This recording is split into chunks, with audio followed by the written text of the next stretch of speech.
Salut à toutes et à tous, bienvenue pour le 25e numéro de Radio 4 Quarts et c'est le premier numéro de l'année 2022. On est très heureux de vous retrouver sur la page Urban Street Reporter.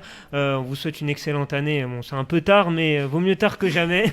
Excellente année 2022 à tous ceux qui nous suivent bien évidemment. Pour m'accompagner pour ce 25e numéro, Fatia. Salut Fatia. Comment tu vas ? Bah ça va. Bah depuis que je vous revois, je suis très contente. Ah, on est content également. Ousmane, salut Ousmane. Bonsoir à tous. Comme l'a dit Nas, désolé pour le retard. La ponctualité, c'est pas notre fort. Là, c'est pas la première fois. Mais bon, on est très heureux d'être avec nous, avec vous, Ousmane, avec qui j'ai commenté la CAN. Ouais, je pense qu'il y en a certains qui ont dû me voir. Ouais. Bon, après, quand le Mali s'est fait éliminer, vous m'avez plus vu. Un peu moins vu l'élimination du Mali, mais sinon il était présent. Et on est très heureux ce soir d'accueillir un nouvel invité. C'est Moussa Silla. Salut Moussa. Salut. Comment merci tu vas ? Pour l'invitation. Ça va, merci. On est très heureux d'être avec toi ce soir, de t'avoir avec nous en studio. Alors tu fais partie de l'association AJDB, une association basée à Bagnolet. On va en parler bien évidemment en fin d'émission dans le quart d'heure de l'invité. Vous en avez l'habitude. C'est Ousmane et Fatia qui vont te cuisiner un petit peu en fin d'émission et te poser toutes les questions concernant ton parcours.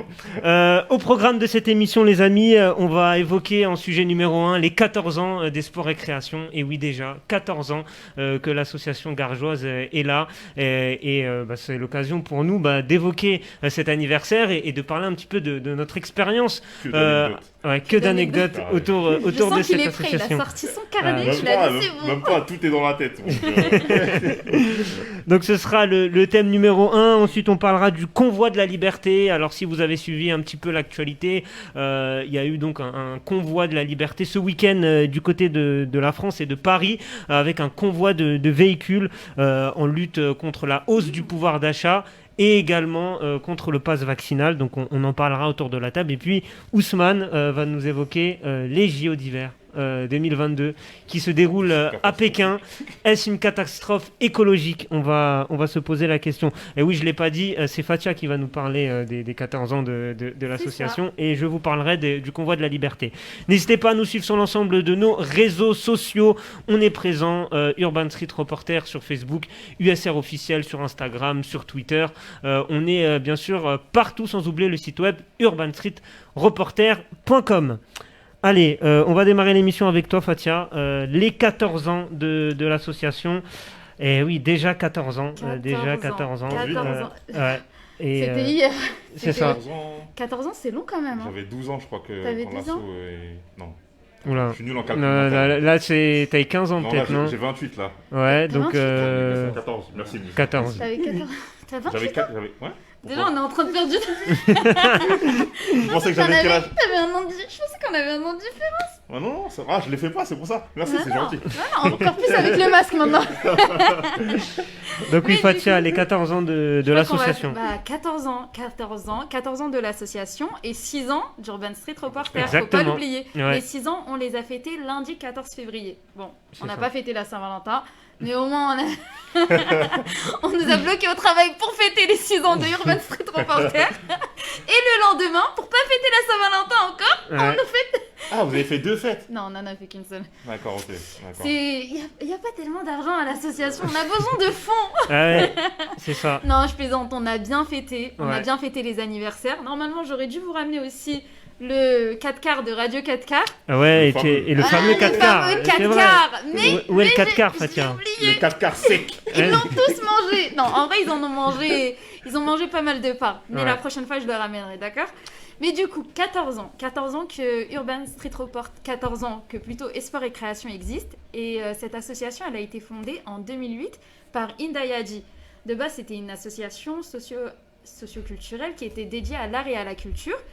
Et à travers sa construction, il a émané d'elle de nombreux projets, dont Urban Street Reporter. On a également le Clean Challenge, Ouais. on a également Super Mentor, Jeunesse d'avenir, et encore le tout dernier, mais qui existe depuis le tout dernier, on va dire, les ateliers Upcycling.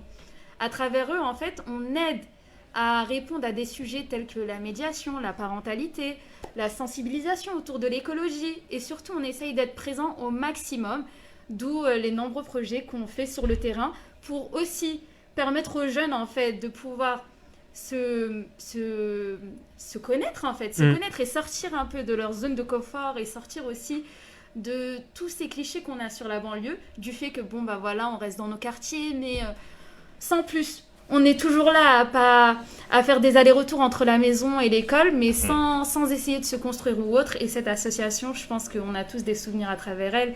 Et on voit que c'est une association pour les jeunes, mais aussi pour les parents, et qui fait en sorte que chacun se trouve une partie de soi, se retrouve dedans et trouve une partie de soi-même dans cette association. Et je pense qu'on devrait remercier Inde Ayadi d'avoir créé cette association. Bravo Inde. C'est très important. T'es la meilleure. Ah oui, elle est vraiment la meilleure, car grâce à elle aussi, et à ses contacts, et aux personnes aussi qui l'aiment, et qui font en sorte de propulser aussi Espoir et Création, bah, on a fait énormément de rencontres, notamment aussi à travers le média Urban Street Reporter, dont ça, je pense que c'est la force de Espoir et Création aussi, car elle a su médiatiser les actions d'Espoir et Création d'une manière qui en fait est tellement forte qu'on entend parler de Espoir et Création, sa visibilité sur le terrain est bien là et les preuves sont derrière. Très bien, bah c'est vrai, c'est un très beau message, Fatia, que tu as adressé à Inde Ayadi, et très belle description de l'association et de ses actions depuis 14 ans maintenant. Du coup, bah, je vais vous poser la question, et même à toi, Moussa. Comment vous avez connu Espoir et Création ? Dans quel contexte avez-vous connu cette structure, Moussa ? Comment tu as connu Espoir et Création ? Alors, Espoir et Création, j'ai connu à travers les réseaux sociaux dans un premier temps, et ensuite à travers différentes rencontres qu'on avait en commun. Différentes connaissances qu'on avait en commun, on s'est rencontrés avec Inde, il y a eu un premier échange, j'étais déjà venu dans les locaux. Ça remonte à un petit moment facile de 3-4 ans. Ouais. Ça fait vraiment un moment, et du coup j'étais venu dans les locaux de l'association, je suis ce que vous faites au quotidien. Et je tiens d'abord déjà à dire bravo à Inde, vraiment, parce que ça fait 8 ans que je suis sur une association, je sais toute l'énergie et tous les sacrifices que c'est. Donc voilà, déjà un grand bravo à elle, grand bravo vraiment à toute l'équipe, je pense qu'elle est hyper fière de vous. Parce que c'est aussi ça, de s'investir, et le vrai retour sur investissement, c'est de voir les jeunes qui grandissent, qui derrière reprennent la relève, montent des projets et s'investissent à leur tour. Donc vraiment, vraiment bravo à tous. Ça, c'était ma petite parenthèse, même si elle a duré longtemps.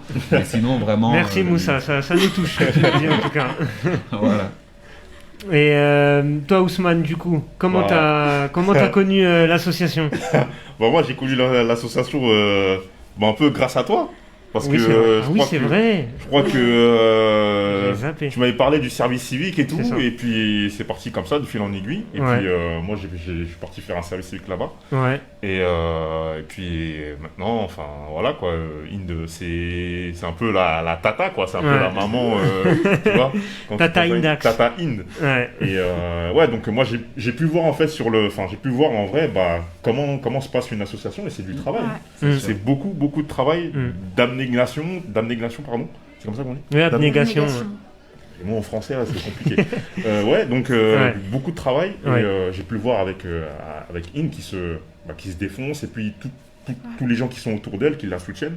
Donc c'est 14 ans, ça passe vite. Et puis les 6 ans du Urban Street Reporter, ça passe hyper vite. Mais on voit que le travail paie, quoi. C'est sûr. Le travail paie, et puis franchement, Inde, elle peut être grave fière de ce qu'elle a accompli aujourd'hui à travers Espoir et Création. Exactement. Du coup, toi, c'était quoi ton rôle en service civique Alors moi, j'avais un rôle de designer. Ouais. Du coup, je m'occupais de tout ce qui était donc je faisais des affiches, des logos, je participais certaines fois au montage vidéo. J'étais un peu multitâche, quoi. Ouais. M'occuper du site. Donc j'avais un rôle un peu transversal dans l'association.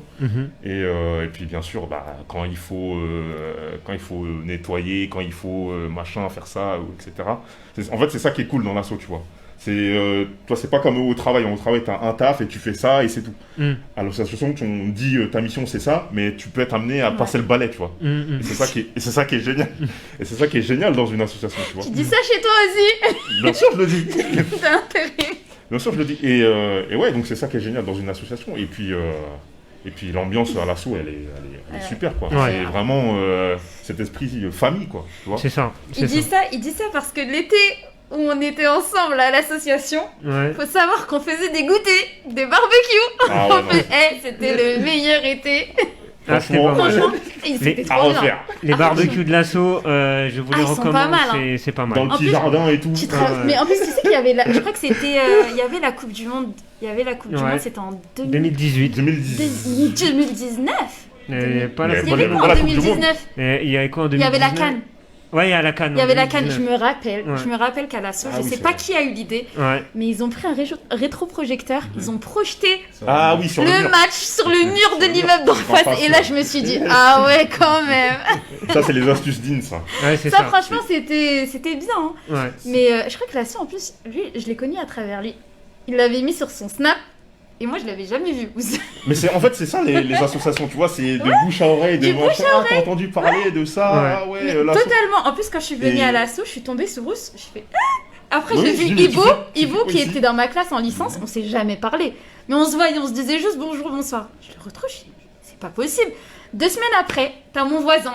C'est le on a grandi ensemble depuis la maternelle. Je le vois, tu fais quoi ici? Ah oui, Tarek. Ouais, Tarek. Et je me dis, mais c'est pas possible. En fait, c'est vraiment une asso qui, je pense, qui arrive à capter les jeunes. Mais en plus de ça, c'est une asso facile où tu peux communiquer très facilement dessus. Et où tu dis, bah tiens, pourquoi pas? Pourquoi pas faire un service civique puisque ça attire les jeunes à travers ce qu'ils font. T'as des postes de vidéastes, de graphistes. De quoi encore? Insertion pro, communication. En fait, il y a tellement de postes aussi. Et comme il a dit, en fait, tu vas faire une mission, mais tu peux être amené à faire d'autres choses, mais aussi à regarder vers l'autre. Tiens, lui, il est vidéaste, il monte sa vidéo juste à côté. Pourquoi pas faire la même chose que lui? Ou participer à des projets comme le Clean Challenge. En fait, c'était à ce moment-là aussi où, quand on s'est connus là-bas à l'assaut, c'était à ce moment-là où le Clean Challenge, en fait, et commençait à naître, était même en train de se construire. Et on a vu ce que ça faisait sur le terrain. On a vu en fait la façon dont ça a été médiatisé, repris par les médias, le passage de Hind à la télévision, le ci, le ça. Et qu'à ce moment-là aussi, le Clean Challenge était repris aux 4 coins du monde quand même. C'était impressionnant. Il y a une résonance médiatique incroyable. Le Clean Challenge, je pense que c'est... Guardian fait un article sur... c'était énorme. À cette époque, c'était énorme. En Algérie, en Tunisie... Partout, mais vraiment partout. C'est jusqu'à maintenant, ça m'impressionne et je pense que Hind aussi, on peut même Hind et l'équipe, l'équipe et les gens, puisqu'en fait, on est toujours bénévoles. Je pense qu'à partir du moment où on lie notre cœur à une asso de façon globale, même si on travaille à côté, on se dit en tant que bénévole, on peut participer à des émissions pour le coup, mais aussi participer à des événements qui font que on aide à notre façon. Et de ça, en fait, on permet aussi, nous, bénévoles ou personnes au quotidien qui travaillent là-bas, de faire pérenniser les actions de l'association et de faire ancrer ces projets dans le temps aussi. C'est ça. Et je pense que c'est ça aussi la force de l'association, se dire, t'es pas un plus sur l'instant T, t'es vraiment un plus sur la longue durée. Fatia, du coup, toi, comment t'as connu l'association? À travers Ous. À travers Ous, À travers Ous, mais de base, j'étais là pour un service civique.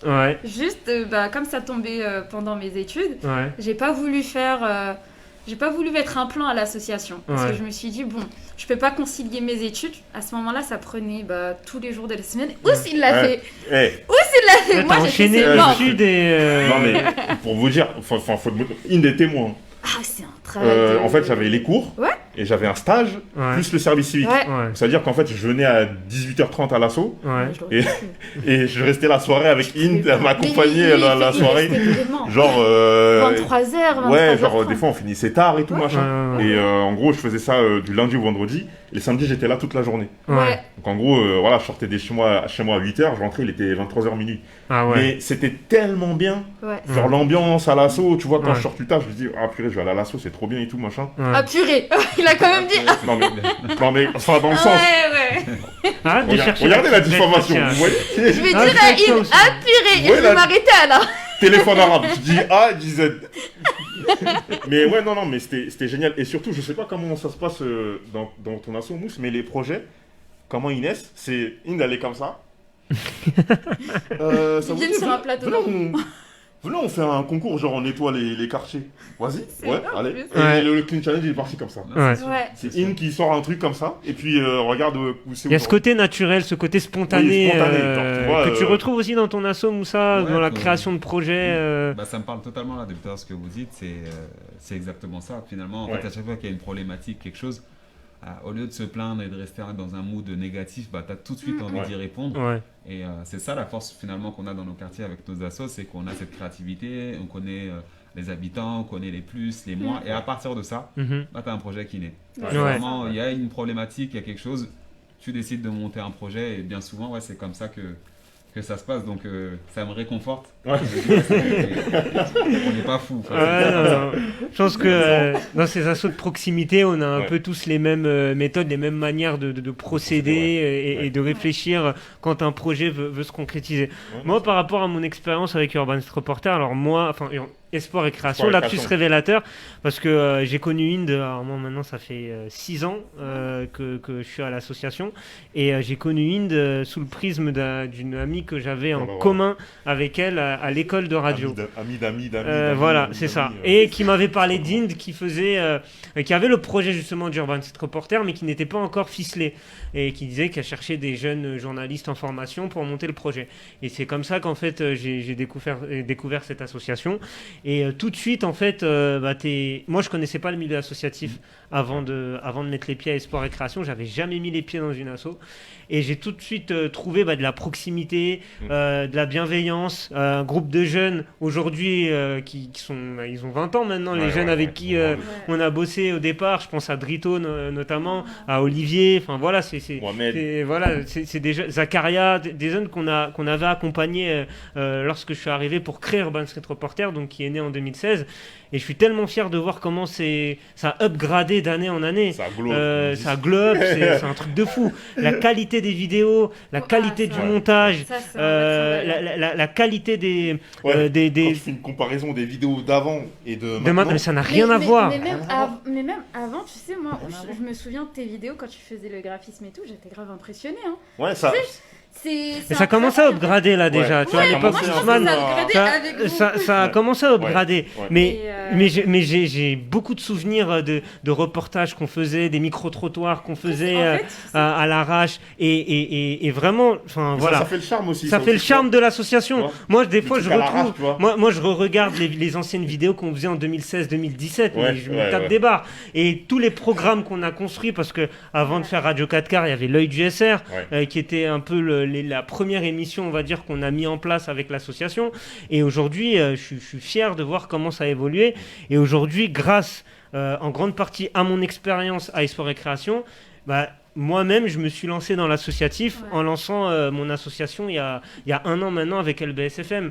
Et je sais que ça, je ne l'aurais pas fait si je n'avais pas intégré Sport et Création et si je n'avais pas cette expérience du terrain avec les jeunes et avec l'associatif. Donc, c'était le message que je voulais faire passer aussi. C'était merci Inde, merci à toute l'équipe d'Urban Street Reporter et des Sport et Création de nous avoir fait évoluer en tant qu'humains et même professionnellement. Et même de nous avoir donné cette chance pour nous, je pense, enfants issus de banlieue, d'accéder à des métiers dont, même sans expérience, en fait, on n'aurait pas pu accéder peut-être à Paris ou autre. En fait, on a cette chance-là de se dire, on nous tèche pas dès la première émission. Ça, c'est bien aussi. On sait que on a besoin d'évoluer dans certaines choses, mais en fait, on nous donne les outils pour évoluer. C'est OK, tu sais que tu connais pas, mais on sait que tu vaux quelque chose.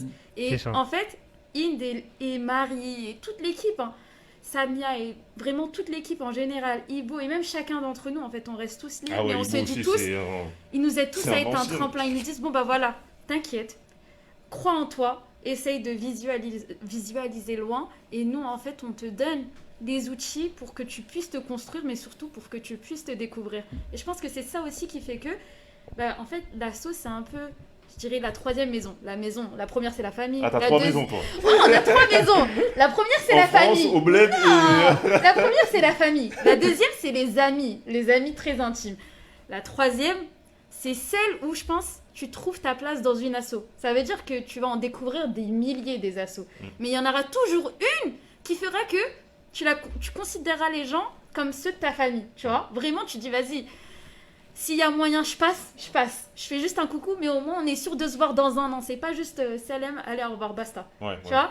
Et je pense que c'est parce qu'en fait, on sait que ils essayent de nous connaître et de nous faire une place dans cette association.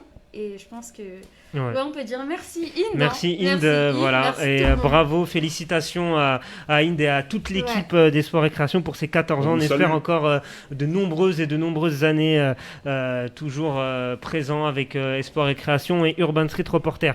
On va passer au deuxième sujet, les amis. Maintenant, on va passer au convoi de la liberté. Voilà, c'est un sujet qui a fait l'actualité également ce week-end. Alors, quelques mots sur ce convoi de la liberté. Alors, il s'agit d'un mouvement social contre l'obligation vaccinale et contre la hausse du pouvoir d'achat. Alors il faut savoir que c'est un mouvement qui a été lancé au Canada. Alors en France, il y a eu quelques blocages sur les Champs-Élysées ce samedi et le ministère de l'Intérieur avait émis un gros dispositif avec plus de 7000 policiers qui étaient présents sur place pour calmer les heurts. Et une manifestation était censée partir de Bruxelles ce lundi. Alors Bruxelles, pourquoi ? Parce que c'est le siège européen et voilà, pour eux c'est de là que toutes les décisions se prennent à l'échelle européenne. Voilà pour ces informations concernant le convoi de la liberté. Et du coup ma question elle est simple, est-ce que ce convoi de la liberté qui fait beaucoup parler, est-ce un tournant dans la lutte sociale de notre pays ou une simple manifestation de plus qui va s'estampiller dans le temps? Ousmane? Pourquoi tu me poses un mot là? Je sais que tu as un avis tranché. Pourquoi en premier? Je sais que tu as un avis tranché. Je veux que tu le partages avec les auditeurs. Ouais, enfin, bon, genre, pour moi, clairement, c'est encore une manifestation qui s'ajoute à la liste tellement longue des manifestations maintenant. Pour moi, en fait, en gros, c'est... Bon, alors je sais que Fatia n'est pas d'accord avec moi. Il a vu que je commençais déjà à dire... Elle commence à dire, attends, lui là... Ça va pas là. Lui là, je sais pas ce qu'il raconte, mais... Non, mais ouais, en vrai, pour moi... Alors bien sûr, oui, donc le fait de manifester, ça fait partie des droits du citoyen, notamment en France. Alors, parce que c'est pas dans tous les pays où on peut manifester librement, malheureusement.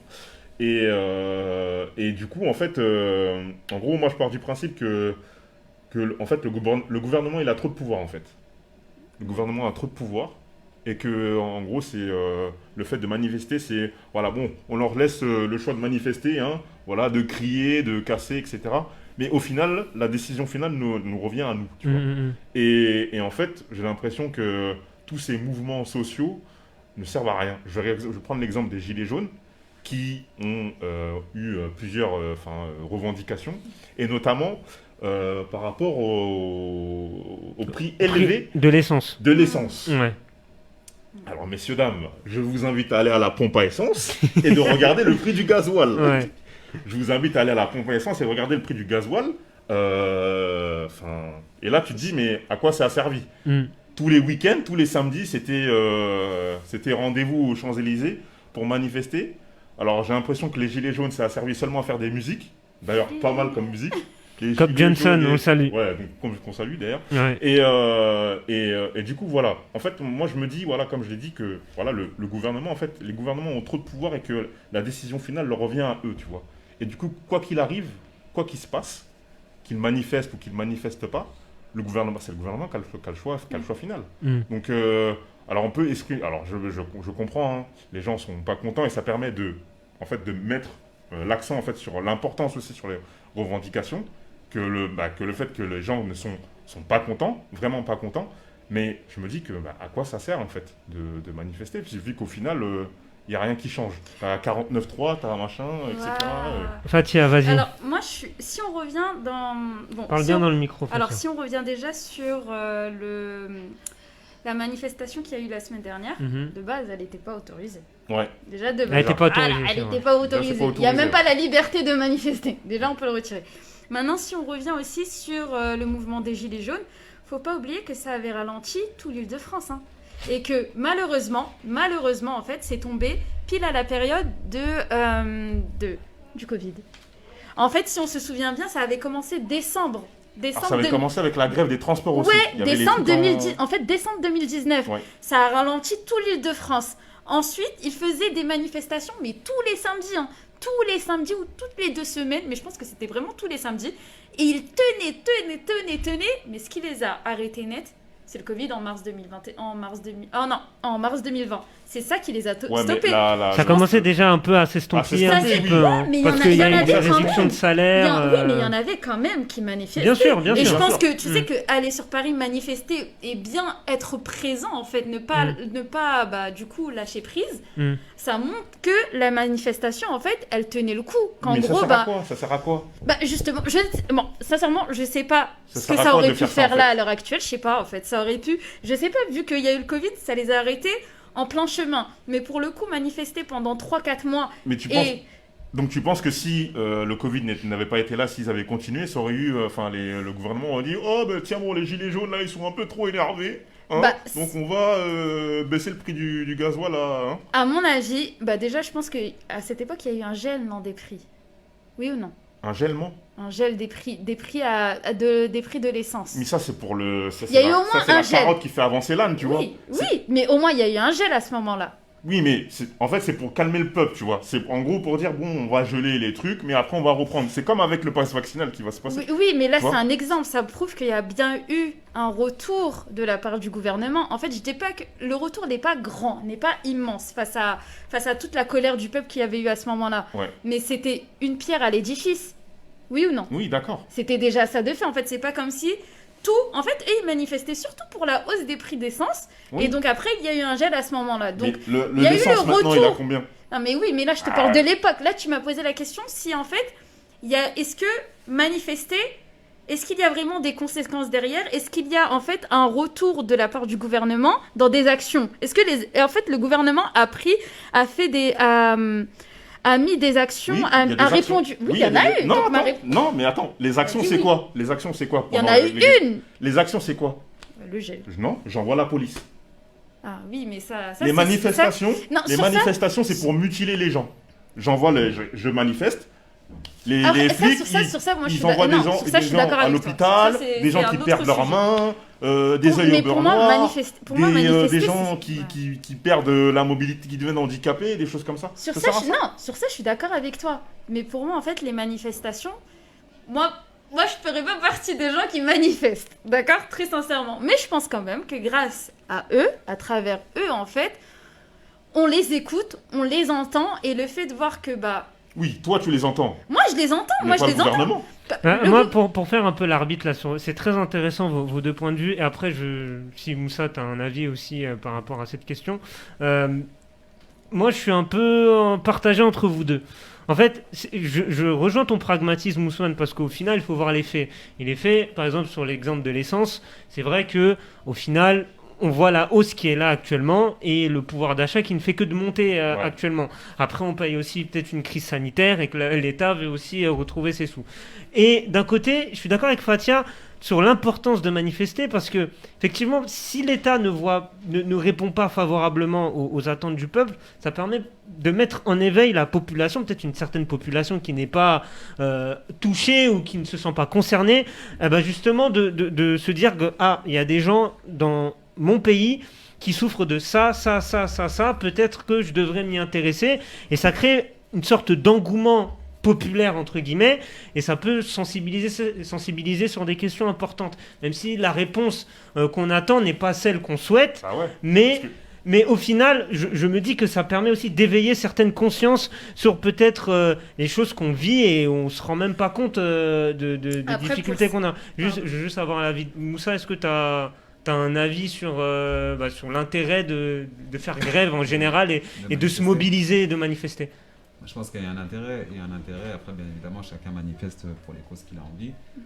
Je pense qu'il y a un intérêt dès lors où on n'est pas en accord avec ce qui se passe, que ce soit par notre gouvernement, que ce soit par notre mairie, ceci, cela. On a le droit de le revendiquer à notre manière. Après, effectivement, il y a des dommages collatéraux. Ça va être ceux qui n'ont rien à voir avec ça. Par exemple, là, on parlait de le mouvement là, du convoi de la liberté, quand ils bloquent tout le périph', etc. Et que moi j'habite juste à côté du périph' et que finalement quand je le prends, je suis impacté par tout ça. Mais d'un côté, je leur en veux pas non plus parce qu'ils manifestent pour une cause, ils manifestent pour quelque chose qui les anime. Donc moi j'ai aucun souci avec ça. Je me dis voilà, moi-même quand je vais manifester sur d'autres sujets et que finalement il y a des dommages collatéraux sur d'autres personnes, je le fais aussi parce que mon sujet me tient à cœur et que j'ai envie de manifester pour et j'ai envie de créer mon mécontentement. Après, bien évidemment, que ce soit pris en compte, pas pris en compte, je pense qu'on ne peut pas rester dans l'inaction non plus. Après, les actions, elles peuvent être faites autrement. Il y en a qui ont choisi le biais de la manifestation.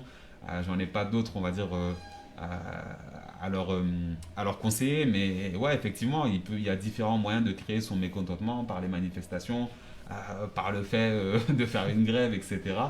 Et moi, j'estime que oui, chacun a le droit, en tout cas, de créer son mécontentement à sa manière, et que les dommages collatéraux, on les subira quoi qu'il arrive, parce que quand il y a pour alerter, malheureusement, dans certaines situations, oui, on est obligé de bloquer le pays, oui, on est obligé de mettre les autres en difficulté. Mais je pense que c'est un peu comme ça. Je crois qu'il y en a un qui le disait tout à l'heure, ça permet aussi aux autres qui ne sont pas forcément concernés de se le prendre aussi en pleine figure. Moi, par exemple, j'ai mon pass vaccinal, donc en soi, c'est vrai que je ne suis pas hyper, on va dire, embêté par tout ce qui se passe à cause de ça.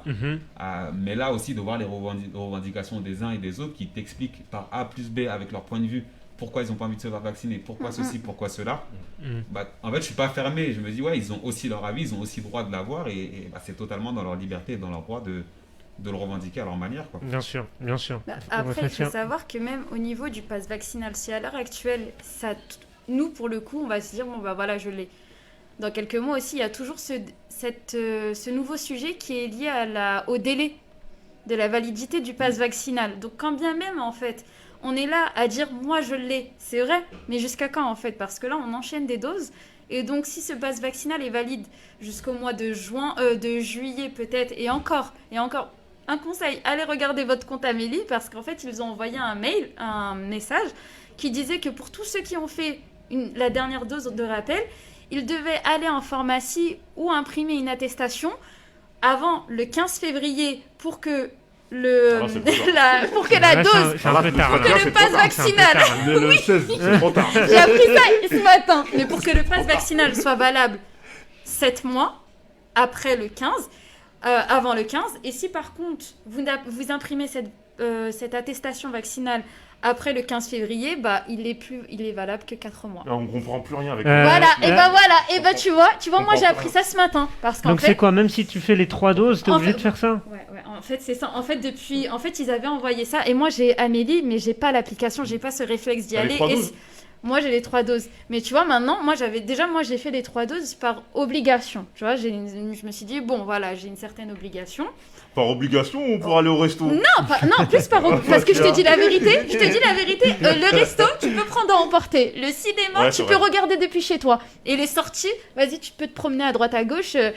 Vérité, je pense qu'on a tous un ras-le-bol de faire des vaccins, tu vois. Et surtout quand les vaccins ils s'enchaînent tous les 4 matins. Franchement, je suis fatiguée. Je pense qu'on l'est tous et on se dit à un moment donné, ça va 2 minutes. Tu vois, ça faisait partie des revendications du convoi de la liberté. Non, mais quand même, l'an dernier, si on se souvient bien, on a fait le vaccin en juin-juillet, d'accord? Moi, je l'ai fait en juillet. C'était marqué, je me souviens bien, dans le pass vaccinal que c'était valable jusqu'en juillet 2022. C'est ça. Arrivé décembre, ton pass n'est plus valide. Il est valide jusqu'en février. Février, ils te disent que là, maintenant, du coup, là, en gros, il faut que j'aille en pharmacie demain, dans les prochains jours, pour qu'en fait, il soit valable 4 mois. Donc, mais si on fait rien, non, en fait, je crois qu'il va plus fonctionner. En fait, tu dois le mettre. En fait, c'est comme une mise à jour, d'accord? Et l'application Tous Anti-Covid. Justement, en fait, l'application. L'application, il faut que tu ailles en pharmacie pour imprimer le QR code ou mettre à jour, en fait. Il y a un 2 sur 1 ou quelque chose comme ça. Je vais aller sur mon application. Va sur Amélie, va voir tes messages. Mais voilà. Mais je pense que manifester, ça a du sens. Je pense que là, en plus, on est tous pris. Je vous ai informé d'une chose que j'ai moi-même appris ce matin et ça m'a un peu énervée pour le coup parce que je me suis dit, alors là... T'es énervé trop tard parce qu'on est le 16 ans. Ouais, mais ça fout le seum, tu vois. Un jour près, j'aurais pu partir. Déjà, je pensais qu'on était le 15. Voilà. Ah ouais, en plus t'as du retard. J'ai du retard, je pensais qu'on était 15, je me suis dit bon, il y a moyen. Mais non. Mais par exemple, là, ils manifestent pourquoi? Donc attends, ils manifestent d'abord contre l'obligation vaccinale et l'abrogation de la loi de sécurité publique. Sécurité globale, ça on en avait déjà parlé dans une autre émission. Ils manifestent pour la fin de l'état d'urgence, la discrimination contre les personnes non vaccinées, ça c'est important aussi, et la réintégration des soignants suspendus. Ouais. Je pense que quand même, ce sujet, c'est toujours bien de mettre sur le devant de la scène toutes ces discriminations qui sont faites. Après, ça, c'est pour un pays.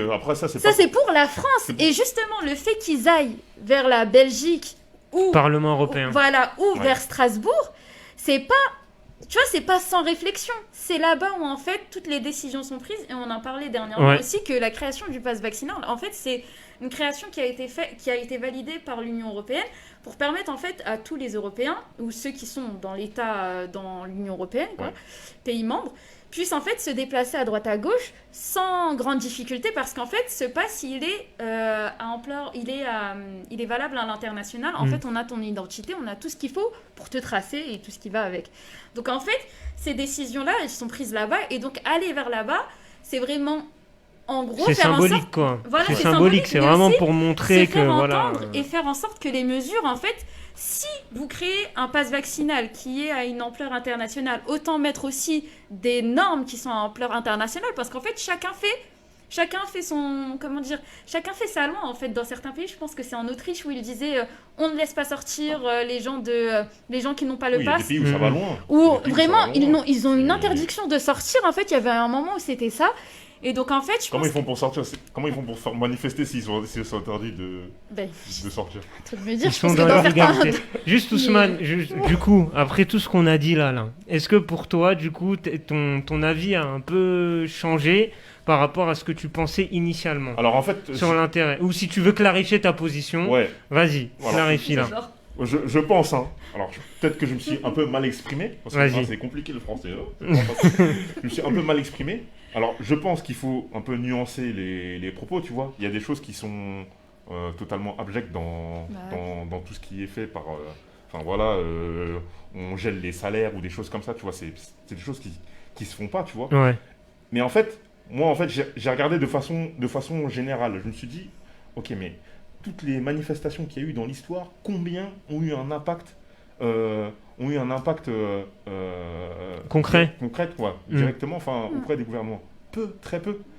Et je me dis qu'en fait, en gros, pour qu'un mouvement social fonctionne bien, il faut que ça soit mondial. Je prends un exemple parfait, Black Lives Matter. Dans tous les pays, tu vois. Ça a changé quelque chose en France? Il y a une prise de conscience, tu vois. Oui, il y a une prise de... Est-ce que ça change? On a une prise de conscience. Ça peut pas se faire ça, ça peut pas faire un claquement de doigts. D'un coup, tu dis ça, mais pour les gilets jaunes, c'est la même chose. Ça peut pas se faire un claquement de doigts, oui, mais faut que ça prenne du temps. On l'a entendu. Oui, mais dans les faits, tu vois, t'as dit, il faut qu'il y ait un changement, il faut que c'est une ampleur mondiale. Mais moi, moi, je suis dans la... moi, ton exemple, j'ai la même position que toi. Il y a une ampleur mondiale, est-ce que dans les faits... il y a eu des conséquences en France? Est-ce que là, le Black Lives Matter, en fait, ça a changé quelque chose? On donne la parole aux gens, on est tous d'accord, on se dit enfin on parle dessus, enfin on est très présent. Mais dans les faits, maintenant, au niveau gouvernemental, est-ce qu'il y a eu des changements? Au niveau entrepreneurial, les entreprises et autres? Je vais vous couper, c'est très intéressant, mais l'heure tourne. Donc là, vous pourrez continuer le débat après l'émission. Voilà, l'heure tourne et il faut qu'on avance sur le dernier sujet qu'on a évoqué avant d'interviewer notre invité, c'est les JO d'hiver. D'ailleurs, n'hésitez pas, ceux qui nous suivent en commentaire sur Instagram, sur Facebook, à donner vos avis sur ce convoi de la liberté et nous dire votre opposition suite à ce mouvement social. Troisième sujet, Ousmane, JO d'hiver. Je te laisse un peu en parler, un peu introduire le sujet. Donc en ce moment, il y a pour ceux qui sont pas au courant, donc il y a les JO, les Jeux Olympiques d'hiver. Donc en gros, c'est les Jeux Olympiques, mais seulement sur la neige, pardon. Et du coup, en fait, les JO se passent actuellement en Chine. Et ce qui se passe, c'est que là, je pense que vous posez la question, mais attends, mais il neige pas en Chine? Oui, effectivement. En Chine, il ne neige pas. Et du coup, en fait, c'est de la neige 100% artificielle qui a été créée, donc avec de l'eau, tout simplement, qui a été solidifiée pour faire de la neige. Et du coup, en fait, pour faire ça, il y a eu 1000 hectares qui ont été rasés pour pouvoir mettre les pistes et toutes les infrastructures qui tournent autour de ces pistes. Donc, pouvoir accéder tout simplement aux pistes, etc. Et du coup, en fait, là, on se dit, mais attends, là, on nous rabâche à longueur de journée l'écologie, machin. Vous regardez pas Clean Challenge ou quoi? L'écologie, machin, etc. L'environnement, faut faire attention à la planète, etc. Et on nous fout des pistes, on nous fait des JO en fait, dans un pays où il n'y a pas de neige et où ça a été fait à 100% avec de la neige artificielle. Donc je me dis, attends, mais Ça n'a pas de sens. ça n'a pas de sens. J'essaie de comprendre le problème, mais alors on nous dit oui, écologie, etc. Mais on fait les JO sur de la neige 100% artificielle.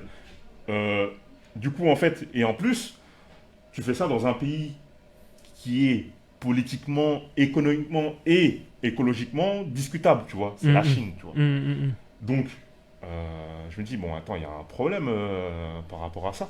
Et là, tu te dis, bon, bah, encore, c'est les lobbies qui fonctionnent, tu vois. Donc, parce qu'il y a cette espèce de lien, par exemple, avec la Russie, parce qu'il y a eu une affaire récemment, en fait, avec une joueuse, enfin, une athlète russe qui a été testée positif au dopage, mais la meuf, elle a pu continuer.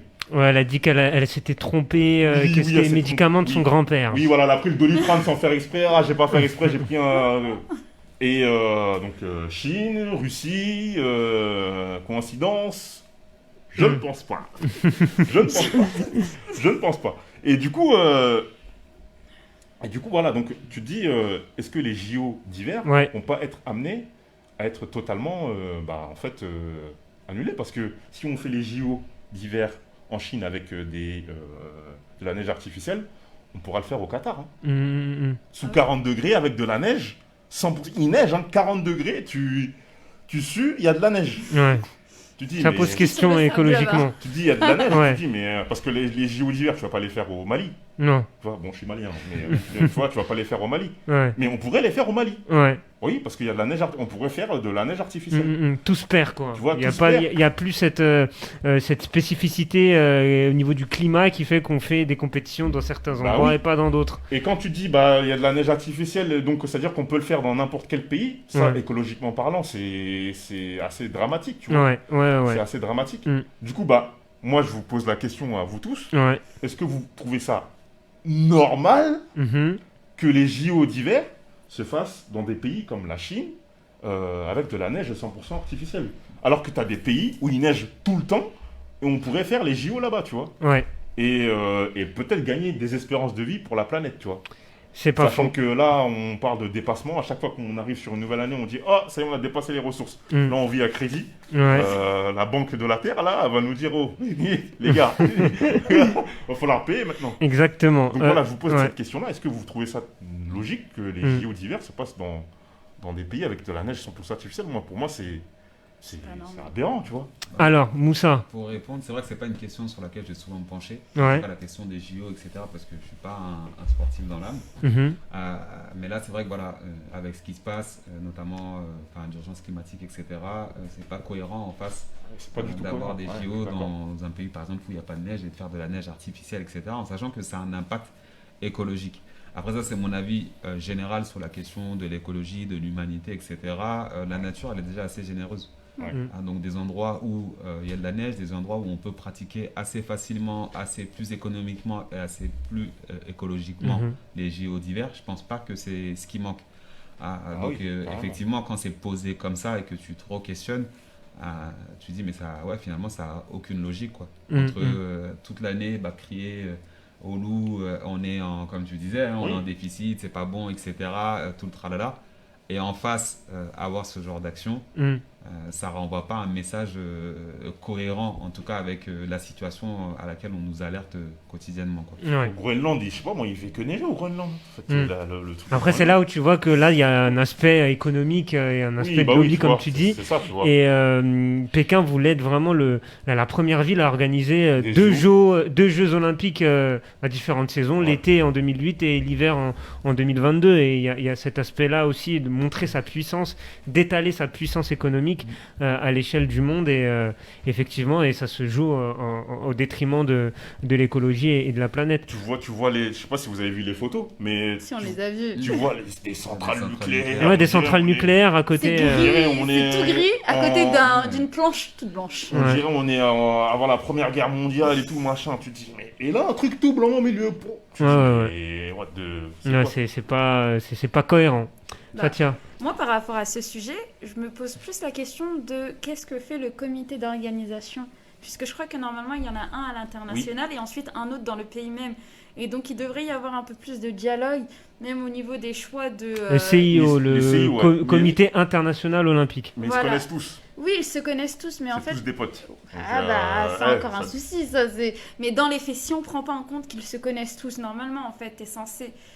Si on prend pas en compte le rôle politique, le fait qu'ils se connaissent tous, si on se dit juste que dans la normalité, la plus normale, tu vois, on rediscute la chose. Normalement, les JO, en fait, ils devraient être beaucoup plus étudiés, beaucoup plus discutés, et il devrait y avoir des vraies normes qui devraient être mises en place, des normes même qui devraient toucher le choix des pays, les pays. Ouais. Et pas seulement choisir un pays parce que oui, en fait, on essaye d'inclure un maximum de pays, etc., de façon internationale, mais choisir des pays, faire une liste de pays en fonction aussi de ce qu'ils font ou pas à leur population. Là, je veux revenir à ce qui se passe avec les Ouïghours à l'intérieur du pays. Ah oui, ça pour moi, c'est parce que tu dis quand même qu'en Chine, il n'y a pas de neige. C'est faux. D'accord. Oui, faut pas déconner. Il n'y a pas de neige. Non, en fait, c'est en fonction des régions. Là, par exemple, ils ont fait la zone de ski et tout dans le nord de la Chine. Il n'y a pas de neige dans le nord. Par contre, dans le sud, en fait, il y a des régions où il y en a. Oui, mais quand tu parles de la Chine, tu dis pas c'est un pays où il y a de la neige. Bah quand même. Avec pour toi, la Chine, c'est un pays où il y a de la neige. Bah quand même. La question, c'est, pour toi, est-ce que c'est légitime que la Chine et Pékin organisent les JO pour toi ? Je pars sur cet argument que climatiquement, ils sont viables pour. Moi, climatiquement parlant, je pense qu'en fait, ils auraient dû choisir non pas une ville proche de Pékin ou une région où il n'y a pas de neige, mais en fait choisir aller dans une région plus éloignée, peut-être, plus éloignée des grandes villes, où vraiment, à la limite, c'est la campagne, la vraie campagne, et où ils auraient dû mettre la zone de ski. Parce que je pense vraiment qu'en fait, quand même, en Chine, il y a une zone où il neige. Non, mais après, faut que le truc il soit praticable aussi. C'est une autre question. Voilà, mais ça, c'est un autre sujet, parce qu'en fait, ça dépend du coup de la zone. Tu vois ce que je veux dire ? La zone où pratiquer. C'est pas juste, je vais le poser à Paris parce que c'est Paris. Tu vois ce que je veux dire ? Oui, logique. Va un peu plus vers l'est et tu trouveras des montagnes, une zone où pratiquer. Tu vois ? Mais moi, le vrai sujet, je me pose par contre des questions sur comment en fait ça se fait qu'à cette époque, dans la normalité, comme j'ai dit encore, on puisse en fait tolérer de faire des JO ou d'envoyer en fait je veux reformuler comment ça se fait qu'à cette époque-là, tout de suite, à l'heure actuelle où on sait tout ce qu'il se passe dans le pays des uns et des autres, les gouvernements ne prennent pas position en disant je n'envoie pas les athlètes pour aller dans ce pays. Fatia, je vais te dire un truc. Je suis d'accord avec toi parce que humainement, on ne peut être que d'accord avec toi si on est humain et je pense qu'on l'est tous autour de la table. Malheureusement, on est dans une économie, l'économie du sport qui rapporte beaucoup d'argent. On parle du Qatar, c'est ça à faire parler, qui est la Coupe du Monde qui va se jouer au mois de novembre prochain. On sait dans quelles conditions les stades ont été construits, des rapports ont été faits. C'est ignoble. Et pourtant, les Jeux vont se jouer là. Ouais. Dans les années 80, il y a des Jeux Olympiques et des compétitions internationales qui se sont faites dans des dictatures. Voilà, malheureusement, ça a toujours été comme ça. Voilà, il y a un argument qui s'appelle le business, et aujourd'hui, ça prime sur tout ce qui est éthique et morale. C'est triste, on le déplore, mais c'est comme ça. Dernière petite question, est-ce que vous vous sentez concerné ? Alors, moi, j'ai toujours eu du mal avec les Jeux Olympiques d'hiver. Alors, aussi. Pourquoi ? Je m'explique. Il y a trop de peu de pays, en fait. Parce qu'en fait, Jeux Olympiques, c'est représenter toute la planète. C'est l'olympisme. T'as 10 pays Et là, aux Jeux d'hiver, t'as 10 pays. Ils sont 10, en fait. Non, mais ils sont 10. C'est les pays nordiques, les États-Unis, le Canada. Et c'est tout. Et non, mais t'as Rasta Rocket, mais sinon, ça n'existe pas. La Jamaïque n'est pas connue pour ses sports d'hiver. Et sinon, t'as le Japon et la Corée sur des épreuves, voilà. Mais, je sais pas ce que vous en pensez, mais Est-ce que c'est le supprimé, terme ça, enfin. Jeux Olympiques d'hiver, c'est Non. vraiment... Pour moi, c'est une compétition, genre, enfin, voilà, tu vois. Ça peut s'appeler, je sais pas moi. Qui est pas Les skieurs fous. On enlève l'olympisme des On enlève sports olympique, tu d'hiver. vois, parce que quand tu dis olympique, c'est tous les pays, tu Ouais, vois. c'est ça. Même le plus petit pays où il y a un seul représentant, le mec il défile avec son drapeau tout seul, tu vois. Pour moi, C'est ça, les JO, tu vois. le sport olympique par excellence, c'est l'athlétisme. Voilà, c'est ça. C'est le sport olympique par excellence parce que tu as vraiment tous les pays, même des quatre coins du monde. Le mec il court en 20 secondes un 100 mètres, mais c'est pas grave. Voilà, au moins il représente son pays. Bon, c'était la petite, Après, la petite remarque que je voulais faire. Ça a toujours une utilité de faire des JO d'hiver parce que j'ai l'impression que tout le monde est concentré sur les JO. Bah, c'est ça, d'été. Ouais, l'engouement Voilà, autour d'été. des JO d'hiver. Et l'hiver, on l'oublie tous. Moi, je l'ai revu à la télé, je me suis dit, tiens, ah oui, il y a des C'est JO d'hiver. c'est vrai que Non, parce que moi je j'ai sais pas pas le trop, réflexe. Ouais. Je Après, sais t'as des épreuves aussi qui sont assez. Bon, c'est des épreuves nordiques.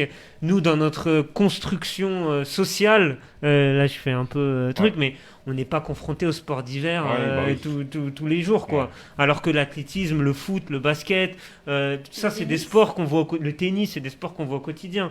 Donc ça, c'est aussi, ça joue aussi. Ouais, non, Allez, on va passer à la dernière partie de l'émission. On a pris beaucoup de retard, mais c'est pas grave, on est encore là pour une dizaine de minutes encore avec Moussa Silla qui est notre invité. Merci encore d'être avec nous ce soir, Moussa. Merci à vous pour l'invitation. Très content d'être avec toi ce soir. Du coup, je laisse la parole à Ousmane et Fatia qui vont te cuisiner un petit peu, qui vont te poser quelques questions sur ton parcours, sur ton assaut, sur toi. Okay.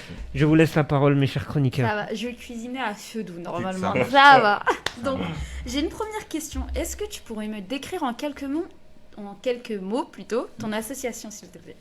Alors, je dirais que c'est une association qui contribue au rayonnement et au vivre ensemble dans sa ville en faisant participer les jeunes pour qu'ils puissent être aussi engagés, qu'ils puissent voir ce qui se passe de l'autre côté, enfin des actions, etc. Donc grosso modo, une association de développement local qui pousse la jeunesse à s'impliquer sur ce qui se passe en bas de chez elle. Et est-ce que tu aurais des exemples d'actions Est-ce que tu aurais même juste des exemples d'actions à destination des jeunes? À destination des jeunes, par exemple en 2019, on a lancé un projet qui s'appelle Parle mais écoute. Notamment pour plusieurs raisons, parce que la jeunesse elle a de belles choses à dire, mais la jeunesse elle a aussi de belles choses à entendre. C'était et par rapport à ça, on a fait cette petite punch là par rapport au nom du projet. Et l'objectif c'était de travailler sur la question de l'oralité, la prise de parole en public, comment j'apporte un message, comment je suis dans l'échange, comment je débat, etc. Donc pendant plusieurs semaines, ils ont des masterclass sur la prise de parole en public avec un super coach, Johan. Je lui fais un petit big up. Ah, Johan, on connaît bien. Johan, c'est la base. Ah ouais, Johan, on le salue. On a fait pas mal d'ateliers avec lui et on le salue. Il fait beaucoup de choses pour la jeunesse à travers ses formations. Donc, on lui passe le salam à Johan. Vas-y, poursuis. Et du coup, par exemple, on a ce projet-là. Donc, pendant plusieurs masterclass, ils vont être sensibilisés sur la question de l'oralité, la prise de parole en public, à la rhétorique, etc. Et en fin d'année, on fait un concours où ils s'expriment devant un public pour présenter un discours en lien avec la thématique qu'on porte, etc. Donc ça, ce projet, il a vu le jour en 2019. C'était une dizaine de jeunes qu'on a accompagnés. En 2020, pareil. Et là, cette année, le projet il prend une autre tournure où on accompagne une dizaine de lycéens et une quarantaine de collégiens justement sur ces questions-là, encore une fois, de prise de parole en public, notamment par rapport à toute l'actualité aussi, les oraux qu'ils ont en fin d'année, etc. Donc c'est pour ça qu'on a élargi notre public. On a notamment un projet autour de l'agriculture urbaine qui s'appelle 4 saisons. Donc grosso modo, 4 saisons, c'est un programme d'agri-culture urbaine. D'accord. On fait le mixte entre l'agriculture et la street culture. Encore une fois, en 2016, on avait commencé à lancer des actions autour de la sensibilisation, autour de l'environnement, la propreté du quartier, etc. Et petit à petit, on a vu qu'encore une fois, sur ces sujets-là, nous, jeunes, de quartier, de banlieue, enfin tous les acronymes qu'on nous donne, de QPV, etc., on avait aussi des idées, on avait aussi de l'énergie à mettre aussi sur ces sujets. Donc en 2019, pareil, on décide de lancer ce projet où, grosso modo, on essaie de partir des réalités, des envies, de ce que les gens aiment finalement pour recréer du lien avec ces questions-là. Donc c'est pour ça que c'est un projet d'agri-culture urbaine. Et l'agriculture, du coup, avec tout ce que ça englobe, le jardinage un peu d'immeubles, le maraîchage, etc. Et la street culture, notamment au travers d'expositions, au travers d'actions culturelles, pour vraiment faire rencontrer ces deux mondes et pour que ces sujets-là ils soient beaucoup plus accessibles. Que finalement, ce ne soit pas un espèce de sujet dont voilà, parce qu'on connaît les réalités sociales aussi quand on habite dans certains environnements. Malheureusement, malheureusement, je pense, en tout cas, la question de l'écologie, c'est quelque chose qui peut venir, on va dire, vraiment dans le cadre du suicide. Bien sûr. C'est quelque chose qu'on comprend totalement. Raison pour laquelle on se dit, voilà, on va l'apporter d'une manière différente, on va l'apporter sous un autre angle pour faire participer les uns et les autres et montrer que, encore une fois, sur ce genre de sujet, il ne suffit pas de simplement de venir toquer à nos portes et dire vous faites de la merde, vous faites n'importe quoi, etc. Non, on fait ce qu'on peut avec les moyens qu'on a. Donc ça donne quoi dans le concret? Ça donne le fait qu'on va récupérer des espaces verts qui sont inexploités et les transformer en espaces d'agri-culture urbaine, donc avec l'aspect culturel et l'aspect agriculture. Et autour de ça, il y a cette volonté de sensibiliser, il y a cette volonté de valoriser les espaces aussi et aussi de créer des emplois. Parce qu'on est aussi en train de créer un atelier chantier d'insertion pour prendre des personnes qui vont travailler avec nous sur ces espaces-là. Très bien, donc bravo. ça, c'est deux des projets de la JDB. Après, bien évidemment, il y en a d'autres, mais je pense que, pareil, JDB, on va pas s'arrêter maintenant. Ok, d'accord. Et du coup, toi, par rapport à tout ça, comment c'est toi qui a créé l'association Ouais, moi, je fais partie, c'est toi le boss.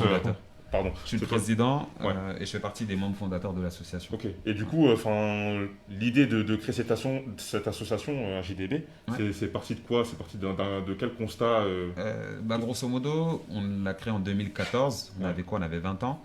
Et du coup, on partait du constat justement qu'il ne se passait pas grand-chose, qu'il n'y avait pas forcément de lien entre les habitants des différents quartiers. Moi, par exemple, à ce moment-là, je travaillais en centre de loisirs et je constatais que si ce n'est pas le cas qui vient nous récupérer dans notre centre, récupérer les autres enfants, etc. Mis à part ce trajet-là, il n'y avait pas énormément de liens, en tout cas, entre les uns et les autres des différents quartiers. Et on sait les problématiques que ça peut donner quand les uns et les autres ne se connaissent pas. Ouais. Donc finalement, on part de ce constat, on se dit, on va monter des actions de divertissement, on va faire en sorte que les gens puissent se rencontrer. Moi, j'étais animateur à ce moment-là, mes frères, mes amis avec qui on a monté l'association aussi. Donc très vite, on s'est tourné vers le divertissement. Donc l'association au départ, elle s'appelait la JDB, c'était le même sigle, mais c'était l'association de jeunes pour le divertissement à Bagnolet. D'accord, ok.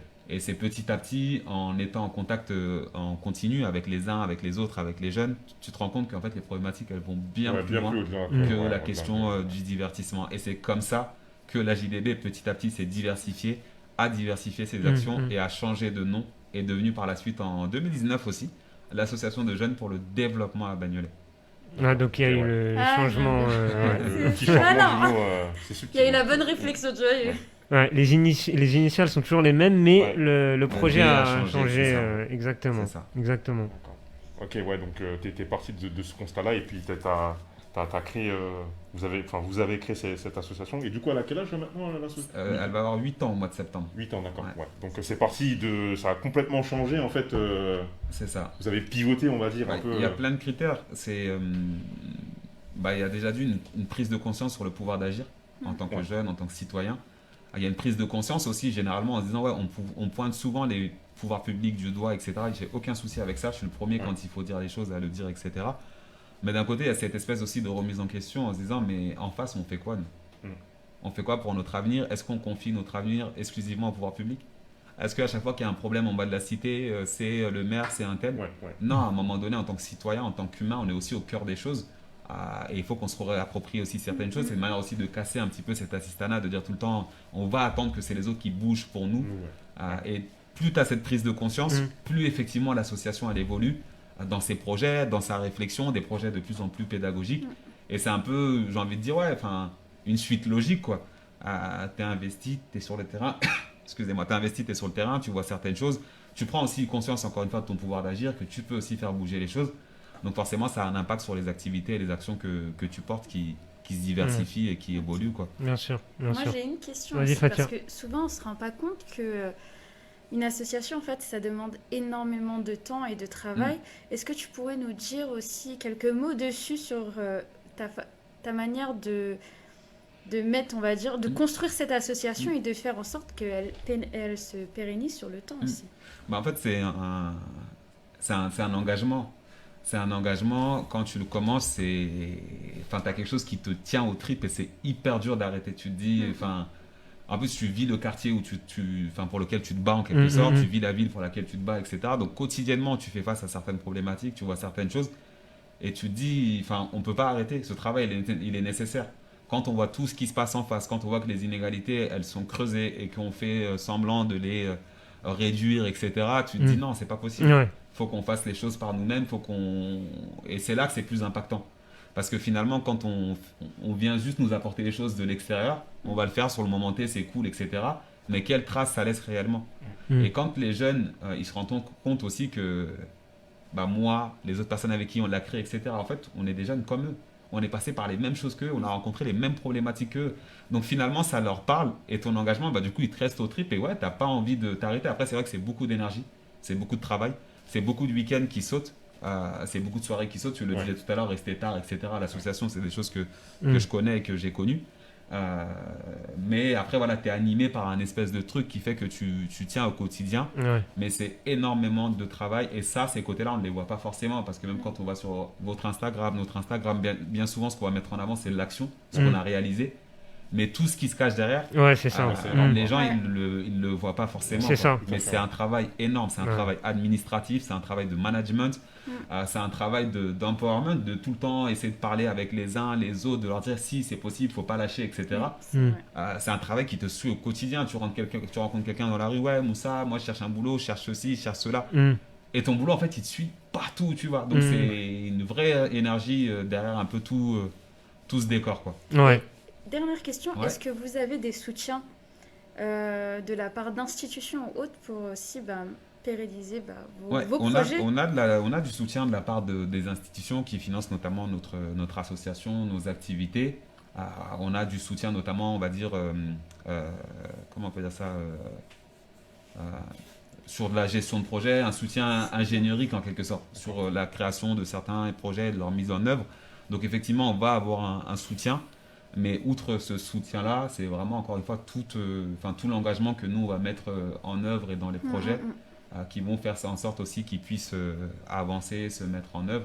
Mais après oui, on a du soutien public, on a du soutien privé, on a du soutien de particuliers. Et ça c'est quelque chose qui s'étoffe au fur et à mesure du temps, quoi. En tout cas, vraiment bravo pour ce que vous faites. Ces assos-là sont vraiment d'utilité publique. On ne s'en rend pas compte, mais ces associations elles sont vitales pour la bonne organisation entre guillemets du quartier, même d'une ville, pour que les habitants puissent avoir un point de repère. C'est ce genre d'assos, des jeunes. Un point de repère, tu vois. C'est ça, et ces assos de proximité, elles sont vraiment importantes et vraiment cruciales. Donc bravo pour ce que vous faites, à toi et à toute ton équipe. Et bravo à toutes ces associations de quartier de proximité qui sont là au quotidien, qui sacrifient leur temps, qui sacrifient même des fois leur vie privée pour vraiment être impliqués dans le quartier. Et ceux qui veulent se lancer dans l'associatif et qui ont des vraies raisons et qui ont cette fibre-là sociale, n'hésitez pas à vous lancer.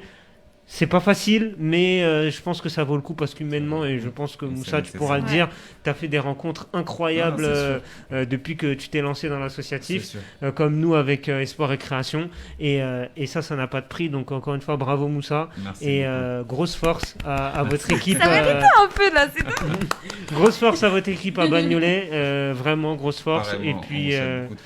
Et puis de toute façon, on reste en contact. T'as quand un crossover Urban Street Reporter à GDB? C'est le message est lancé. Le message est lancé. Voilà. Donc porte-parole de IN, c'est Fatia. Donc Fatia, tu transmettras le message. Je m'occupe de ça. Voilà. En tout cas, voilà. Merci en tout cas d'avoir accepté l'invitation. Merci Ousmane. Merci Fatia. Je l'ai pas dit en introduction, mais l'émission sera bien sûr disponible, le podcast sur notre site web urbanstreetreporter.com. Le replay de la vidéo sur notre Facebook Urban Street Reporter, et l'émission sera également rediffusée sur une radio locale seine-et-marnaise, MNG Radio 99.7 FM. Ce sont nos partenaires, donc ils vont rediffuser cette émission dès demain sur leurs ondes. Donc amis seine-et-marnais, voilà, si vous passez par MNG Radio, n'hésitez pas à nous écouter dès demain sur leurs ondes. Prochain numéro de Radio 4 Quarts, ce sera dans 2 semaines du coup, donc restez connectés, suivez-nous sur l'ensemble des réseaux sociaux. Il y a pas mal de choses qui se font actuellement autour de l'association, et suivez également LBSFM, l'association que je représente. On continue les podcasts, on continue les ateliers. Le petit placement de produits surtout. C'est normal. C'est normal. N'hésitez pas à nous suivre également. La web radio viltaneusienne est présente et pas mal de contenu qui vous attend. Et d'ailleurs, c'est le retour dès le mois de mars des émissions thématiques spéciales viltaneusiennes. Donc n'hésitez pas à nous écouter. Voilà. Ne rigole pas, Fatia. Je rigole avec Enday. La pauvre, ça fait 1 heure qu'elle tient. Bon, j'arrête parce que la pauvre, c'est vrai que Enday, merci. Elle est comme ça. Enday, merci beaucoup. Vraiment. Bravo, Enday. Merci. Parce que là, c'est donné. La Sana aussi fait ça d'habitude. Faut vraiment les remercier. C'est donné, Enday, qui gère le Insta Live. Allez, c'est la fin de cette émission et on se dit à dans 2 semaines pour un nouveau podcast de Radio 4 Quarts. Salut à tous. Bonne soirée. Bonne soirée. Ciao.